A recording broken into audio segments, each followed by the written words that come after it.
Angles के जो हमने लास्ट टॉपिक तक कवर करा वो हमने डिफरेंट टाइप ऑफ एंगल्स पढ़े थे कि हम उनके पेयर कैसे बनाएंगे और अगर हमसे क्वेश्चन पूछा जाता है तो तब हम किस तरीके से उसका जवाब देंगे। फाइन। अब जो मेन एस्पेक्ट है भाई उस पर थोड़ा सा ध्यान देंगे सभी। एक दो टॉपिक मेरे और रहते हैं भाई इसमें एंगल से रिलेटेड। उसके बाद मैं आपको कुछ क्वेश्चंस प्रैक्टिस कराता हूँ जिससे आपको लगेगा कि हाँ हम अब क्वेश्चन अच्छे से कर पा रहे हैं। देखो सीधा सा एक तरीका है, आप प्रैक्टिस मत छोड़िए, कॉन्सेप्ट समझिए।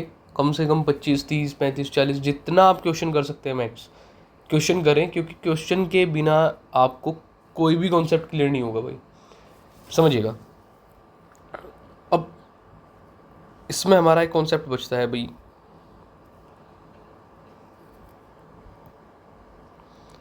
Angle sum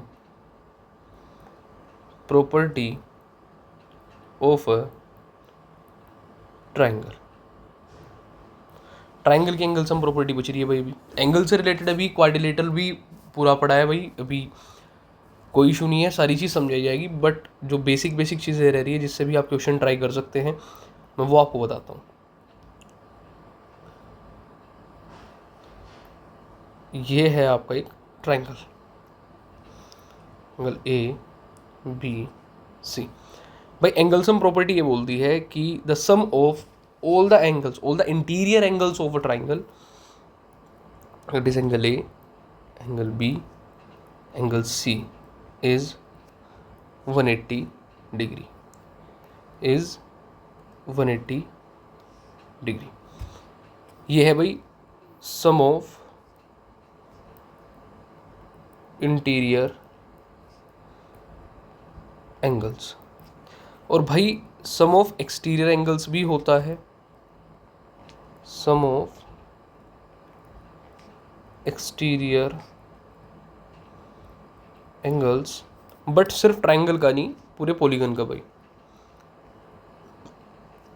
of a polygon is 360 degree. आप कोई भी पॉलीगन ले लीजिए भाई, एक्सटीरियर एंगल का सम हमेशा ही कितना रहेगा आपका, 360 डिग्री रहेगा।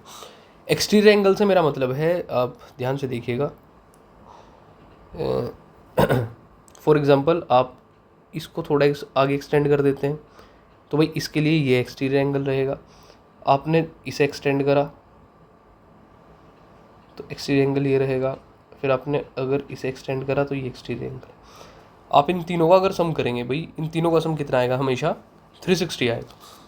इस बात को आपको ध्यान रखना है, वो हर एक में आएगा भाई। अभी अगर आप पैरेललोग्राम पढ़ोगे या क्वाड्रिलेटरल उसमें भी, फिर हेक्सागन पढ़ोगे, अगर हेप्टागन पढ़ोगे, नोनागन पढ़ोगे, सब में वही आएगा। एक टॉपिक इसमें आपका भाई छोटा सा बचता है, exterior angle property. Exterior angle property, इसे भी देखिएगा भाई ये क्या कहती है। एक्सटीरियर एंगल प्रॉपर्टी का कहना है that for example there is a triangle, ये है भाई, ये जो ट्राइंगल भाई साहब है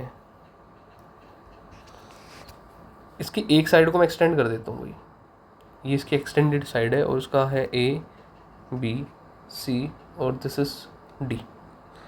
तो एक्सटीरियर एंगल प्रॉपर्टी बोलती है कि ये जो बाहर वाला एंगल है, एक्सटेंडेड पोर्शन वाला, दिस, यानी एंगल ए सी डी जो है वो इंटीरियर के जो एंगल्स हैं, यानी इसका जो लीनियर पेयर था, इसका लीनियर पेयर कौन रहा होगा, सी, उसे छोड़ के जो अंदर के एंगल्स हैं, उसे छोड़ के जो अंदर के एंगल्स हैं उनका सम,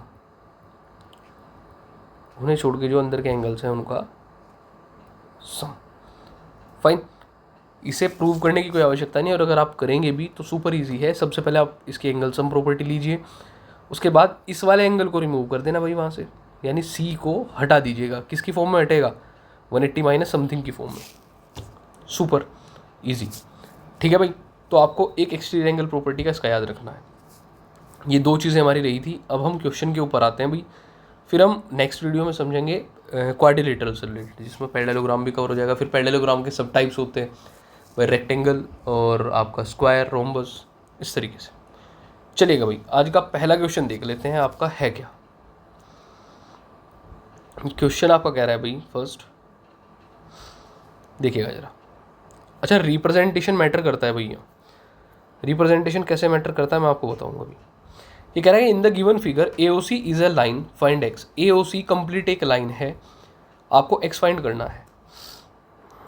तो मैं इसका सॉल्यूशन कुछ ऐसे करूंगा भाई, since AOC is a line. भाई अगर मुझे पता है AOC एक लाइन है, देन क्या angle AOB plus angle BOC का सम 180 डिग्री होगा। और आप रीज़न क्या देंगे, आप कहेंगे sir reason is linear pair. Reason is linear pair. Angle AOB मेरा कितना है 60 डिग्री। एंगल BOC मेरा कितना है 3x which is equals to 180 degree. अब ये क्या बनी भाई, linear equation in one variable. It means 3x equals to 180 degree minus 60 degree means 3x equals to 120 degree. तो आपकी x की वैल्यू यहाँ से कितनी आ जाएगी भाई, 3 से कितनी बार शहीद होगा 40 टाइम्स। तो x की वैल्यू इज़ 40 डिग्री। आपकी x की वैल्यू कितनी आई 40 डिग्री। और क्वेश्चन की डिमांड भी आपसे क्या थी कि आप सिर्फ हमें x बताइए। फाइन। और अगर वो एंगल आपसे पूछता तो आप फिर x की जगह पे 40 डिग्री रख के डायरेक्ट 3x की वैल्यू भी बता सकते थे, दैट इज़ 120 डिग्री। सिंपल सा लॉजिक था भाई क्वेश्चन का, लीनियर पेयर से हमारा हो गया। नेक्स्ट अगेन वही सेकंड क्वेश्चन कह रहा है इन the given figure PQ and MN intersect at O। PQ और MN इस O पॉइंट पर इंटरसेक्ट कर रहे हैं भाई, दिस इज O पॉइंट। ये पूरा PQ है, ये MN है और ये यहाँ इंटरसेक्ट कर रहे हैं O पॉइंट पर। करके determine y when x equals to 60 degree. x की वैल्यू दे रखी है तो तुम्हें बताना है y क्या रहा होगा, और फिर आपको x बताना है जब y की वैल्यू दे रखी है। y 40 दे रखा है तो बताना है x क्या रहा होगा। समझिएगा भाई। अगेन आपको सॉल्यूशन में लॉजिकली बताऊंगा आपको इसे रिप्रेजेंट कैसे करना है। आप कहेंगे सिंस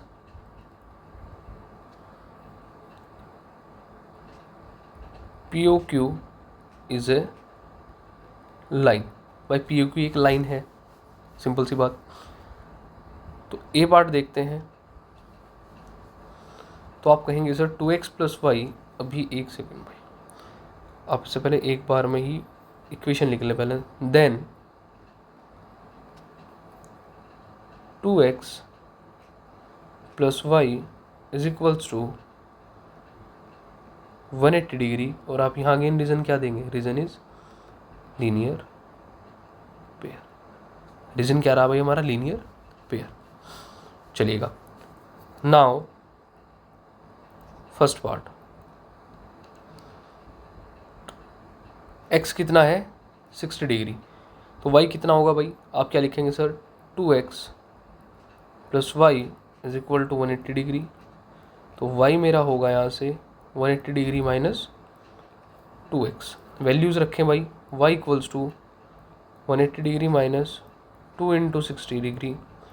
तो y equals to 180 degree minus 120 degree. तो y इज़ 60 डिग्री। y मेरा कितना आया भाई 60 डिग्री। y कितना आया मेरा 60 डिग्री आया। x 60 दे रखा था तो y मेरा कितना आया 60 डिग्री भाई। फाइन। इसने सिर्फ y की वैल्यू दे रखी थी। चलिएगा अब नेक्स्ट देख लेते हैं भाई।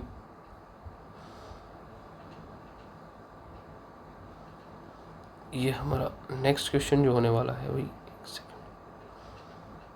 चलिएगा अब इक्वेशन सेम रहेगी b के लिए भी। इस बार y दे रखा है, शायद y 40 है। तो हमें पता है कि sir 2x plus y is 180 degree. 2x equals to 180 degree minus y, यानी 2x equals to 180 minus 40 degree. तो आपके यहाँ से 2x की वैल्यू कितनी आई, दिस इज़ 140 डिग्री। तो x यहाँ से कट पट कर आपका बचेगा भाई 70 डिग्री। x बचेगा 70 डिग्री। यानी उसने कहा अगर y 40 होगा तो यहाँ से x की वैल्यू कितनी आ जाएगी 70 डिग्री। और ये इक्वेशन हमें किससे मिली थी भाई, ध्यान से देखिएगा, ये जो छोटी सी इक्वेशन थी ये हमें मिली थी किससे, लीनियर पेयर से। ये मिली थी हमें लीनियर पेयर से। यानी जो चीज़ें आपने पढ़ी वो ही आपके सामने अब रिपीट होने वाली है, बस आपको उन चीज़ों का ध्यान रखना है भाई। आप एक बार जब भी आप इस चैप्टर के क्वेश्चन करें तो एक बार रिव्यू जरूर ले लें वापस से भाई। चलेगा, नेक्स्ट क्वेश्चन भाई।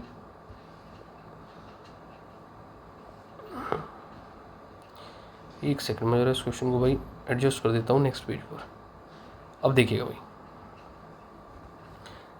क्वेश्चन कह रहे हैं in the given figure lines A B C D and E F, A B C D and E F, this is A B, this is C D, this is E F, intersect at O, again एक point पर intersect करें। Find the measure of angle A O C, आपको A O C that is ये angle बताना है, angle C O F, angle C O F, angle C O F that is ये angle बताना है। बस दो ही एंगल बताने। देखिए भाई इजी क्वेश्चन आपके लिए, देखिएगा सॉल्यूशन। भाई मुझे जिस एंगल तक पहुंचना है पहले उसके आसपास देखते हैं मैं कर कैसे सकता हूँ। ये सारी की सारी लाइन्स हैं और एक दूसरे को भाई इंटरसेक्ट कर रही हैं, तीनों लाइन, फाइन।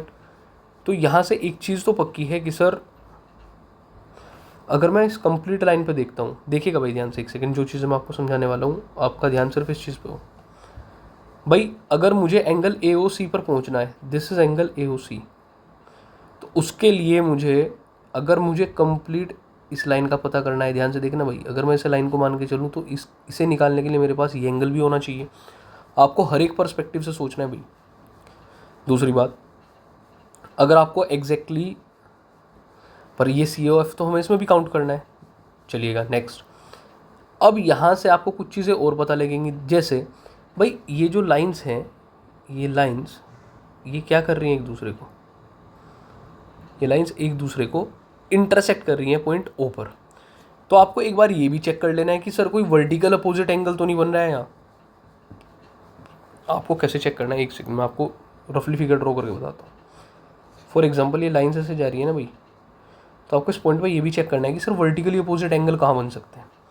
भाई अगर आप सिर्फ इस लाइन को लोगे, ये लाइन और ये लाइन, तो क्या ये दोनों वर्टिकली अपोजिट एंगल हैं? समझ रहे हैं आप अगर सिर्फ इस लाइन की और इस लाइन की बात करेंगे, ध्यान से समझना भाई, ये लाइन मैं डार्क कर रहा हूँ बिल्कुल, और ये वाली लाइन, इन दोनों लाइन के अंदर क्या खास बात है, that is they both are vertically opposite angles. यानी अगर ये 40 है तो सर ये भी 40 डिग्री रहा होगा। अब जरा इस वाली पे आना भाई, एक तो ये लाइन है बड़े वाली, मैं एक बार कलर चेंज करता हूँ आपके लिए, एक तो ये बड़े वाली लाइन है, दिस दिस दिस, और भाई इसकी लाइन का साथ मैं अगर इसके साथ देखूँ बीच वाली के, तो क्या ये दोनों भी वर्टिकली अपोजिट एंगल्स हैं? अगर ये दोनों वर्टिकली अपोजिट हैं तो भाई ये 35 है तो ये भी 35 डिग्री रहा होगा। यानी आपको एक चीज़ तो पता लगी कि सर यहाँ से अगर मुझे वर्टिकली अपोजिट एंगल के पेयर का पता लग जाए तो ये क्वेश्चन आसान हो जाएगा दोनों तरफ से।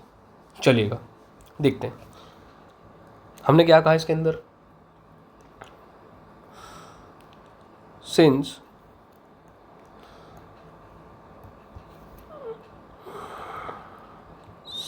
क्योंकि A B and A B लिया और भाई ए बी के साथ हमने लाइन ले ली E F, two lines which intersect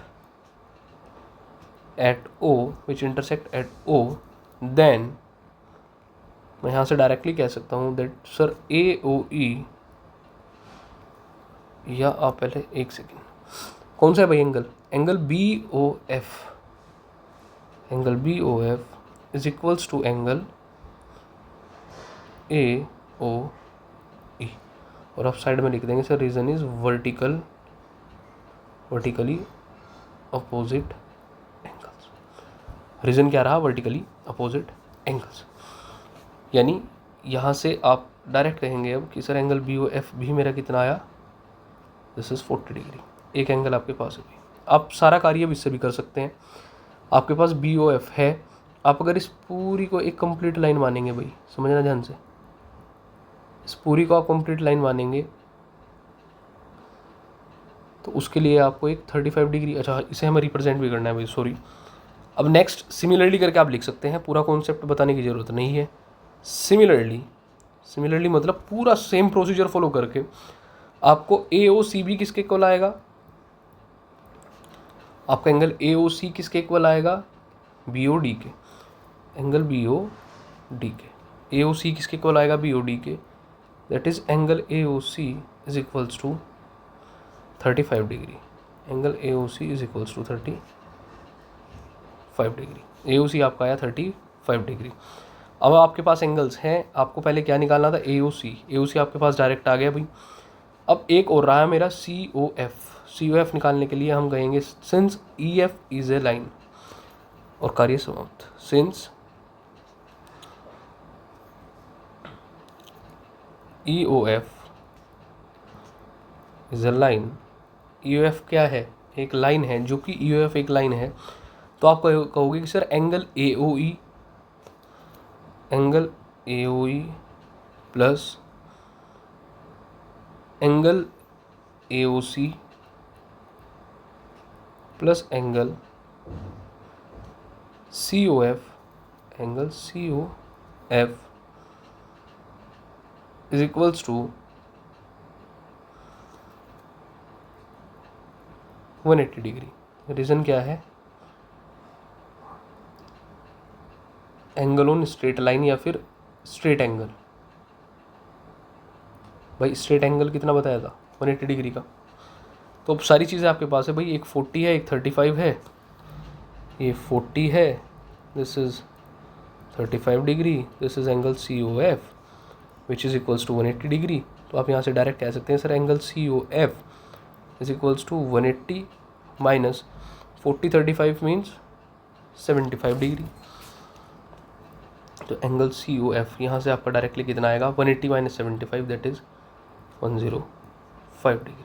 यही आपसे उसने पूछा था कि आप इस फिगर के अंदर मुझे दो चीज़ बता दीजिए, first is angle A O C and second is angle C O F. ध्यान से एक बार इस क्वेश्चन को देखिए भाई, हमने इसमें क्या क्या करा, और आपको सारी चीज़ें कंप्लीट पता लग जाएंगी भाई। फाइन, चलिएगा। अच्छा आपको इसमें एक चीज़ और ऑब्जर्व करनी है, अगर मैं ये एंगल ना भी बताता भाई दिस वन, तो भी मेरा काम चल जाता भाई इस क्वेश्चन में। हम सिर्फ ये 35 डिग्री वाला बताते तो 40 आया, एक 35 आया, और तीसरा निकालना मेरे लिए आसान था फिर, दैट इज़ 105 डिग्री। फाइन, तो हमें स्टेप्स का भी ध्यान रखना है, हम किस चीज़ को कैसे कर रहे हैं, कितना बैलेंस करके क्वेश्चन को हमें कर रहे हैं। अब एक्सटीरियर एंगल पे बात कर लेते हैं। देखिएगा, अच्छा क्वेश्चन है, मैं आपको पहले इसकी फिगर समझा देता हूँ। ये आपकी इस क्वेश्चन की फिगर है कुछ इस तरीके से, और क्वेश्चन कह क्या रहा है वो समझते हैं जरा। क्वेश्चन का कहना है दैट कि भाई ये है the exterior angles obtained on producing the base of a triangle both ways are 100 degree and 120 degree, find all the angles. भाई मैंने माना this is A, this is B, this is C. उसने कहा अगर आपने बेस दोनों तरफ को बढ़ाया, बेस यानी बढ़ाने का मतलब है आपका,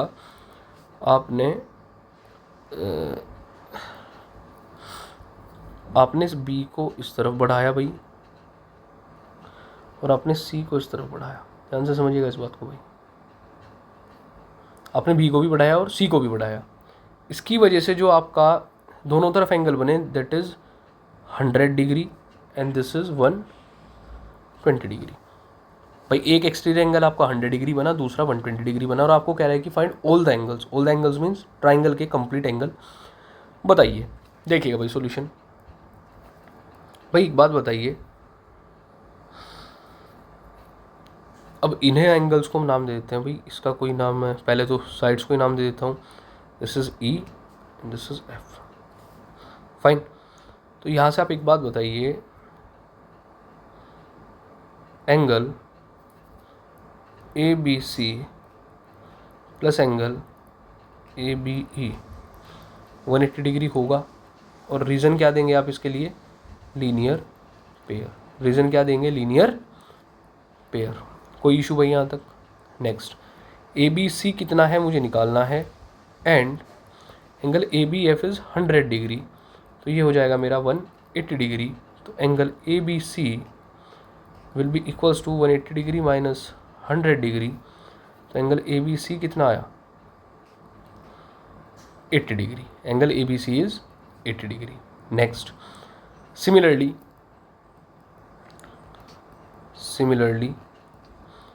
एंगल ए सी बी और A C F, angle A C B और एंगल ए सी एफ, ये भी कितना होगा? 180 डिग्री। और इसका रीज़न भी क्या है? Linear pair. इसका रीज़न भी आप क्या दोगे? Linear pair. A C B कितना है भाई? We have to calculate, and A C F is 120 degree, whole is equals to 180। तो एंगल ए सी बी कितना आया? 180 डिग्री माइनस 120 डिग्री। तो angle A C B equals to 60 degree. Angle A C B equals to 60 degree. Angle A C B कितना आया? 60। मैं represent कर देता हूँ भाई भी। दिस इज़ 80, ये वाला एंगल कितना आया था मेरा? 80 degree, and this is 60 degree. 80 भी आया, 60 भी आया, एंगल ए निकालना है। तो बस आप एंगल सम प्रॉपर्टी लगाइए और क्वेश्चन आपका समाप्त। In triangle A B C by angle sum property, आप कहेंगे sir angle A plus angle A B C plus angle A C B equals to 180 degree. पहले ही हमने बता दिया एंगल सम प्रॉपर्टी। और दूसरी बात भाई, आप पूरा नाम क्यों ले रहे हैं? क्योंकि फिलहाल एंगल बी सिर्फ ये नहीं है भाई, एंगल बी तो ये पूरा ही कॉन्स्टिट्यूट हो रहा है। इसलिए आप बी पॉइंट पर जब बताएंगे स्पेसिफिक एंगल बताएंगे भाई। रिप्रेजेंटेशन आपका ये कहता है that you have to just express the exact angle. Fine, तो एंगल ए हमें कैलकुलेट करना है, प्लस ए बी सी कितना आया था? That is 80 degree. A C B कितना आया? 60 degree. Total is 180 degree. Angle A plus 86140 equals to 180 degree. तो angle A is 180 degree minus 140 degree. तो एंगल ए आपका फाइनली यहाँ से निकल गया है 40 डिग्री। ये कितना आया भाई आपका? 40 डिग्री। इसे रिप्रेजेंट कर देते हैं, दिस एंगल इज 40 डिग्री। तो यानी हमने यहाँ से आपको डायरेक्टली किन किन चीज़ों के बारे में बताया भाई? आप कहेंगे कि सर हमें यहाँ से पता लगा एक तो लीनियर पेयर का, हमें कहाँ कहाँ चीज़ें लगानी है भाई। देखो ये जितने भी क्वेश्चन हमने करे, ये मैक्सिमम ये ज़्यादातर किससे हुए भाई? लीनियर पेयर से। हमारा ये वाला क्वेश्चन भी किससे हुआ? लीनियर पेयर से। यानी लीनियर पेयर एक इम्पोर्टेंट प्रॉपर्टी है, लीनियर पेयर एक बहुत इंपॉर्टेंट प्रॉपर्टी है। और मल्टीपल क्वेश्चंस आप करोगे, आपको alternate exterior, alternate interior, even corresponding angles, हर एक एंगल को करने का मौका मिलेगा। But the thing is that आपको क्वेश्चंस को तरीके से करना है। देखो मैं आपको एक बार कुछ हिंट देता हूँ क्वेश्चन की, ध्यान से देखिएगा। मैंने आपको कल भी एक चीज़ बताई थी। For example, these are the parallel lines. भाई मैं खुद से मान लेता हूँ that A B C D and E F are the parallel lines and P Q is behaving like transversal. Fine, यहाँ से मैं आपको समझाता हूँ दैट अगर ये मेरा 40 डिग्री है तो आप यहाँ से हर एक एंगल बता सकते हैं। रीज़न भाई, ए बी सी डी के पैरेलल है तो ये भी 40 रहा होगा, that is corresponding angle. And C D E F के पैरेलल है तो ये भी 40 रहा होगा, अगेन करस्पॉन्डिंग एंगल्स। ये 40 है तो मेरा ये भी 40 रहा होगा, reason is vertically opposite angle. और ये 40 है तो मेरा ये 140 रहा होगा। इसका रीज़न क्या है? Co-interior angles. ये 140 है तो मैं यहाँ से 140 करस्पॉन्डिंग से कह सकता हूँ। दिस इज़ 140 तो ये भी 140 करस्पॉन्डिंग। ये 140 आपका वर्टिकली अपोजिट, ये 40 वर्टिकली अपोजिट, ये वाला आपका 140 क्या तो वर्टिकली अपोजिट से कह दीजिए या फिर कोइंटीरियर से कह दीजिए। और ये 40 अगेन आप किसी भी उससे कह सकते हैं। यानी आपको यहाँ से एक चीज़ पता लगी कि सर हमें सिर्फ इन्फॉर्मेशन होनी चाहिए एंगल से रिलेटेड और हमें पेयर्स का पता होना चाहिए। अगर आपको ये वाजिब इन्फॉर्मेशन पता है तो ये वाले क्वेश्चन आपके लिए सुपर इजी होने वाले हैं। बस आप प्रैक्टिस में जुड़े रहिएगा भाई। हमने लगभग 15 क्लासेस पूरी करने वाले हैं। आपको इनकी प्रैक्टिस के साथ जुड़े रहना है। मैं ज्योमेट्री आपको भरपूर तरीके से कराऊंगा, अच्छे तक, वो भी लास्ट तक। फाइन। बेसिक कराऊंगा, बिल्कुल बेसिक है, ये सबसे बेसिक पार्ट है भाई। जैसे अगर मैं आपको कहूँ अब ट्राइंगल्स में कॉन्ग्रुएंसी आएगा, तो congruency is not a basic part.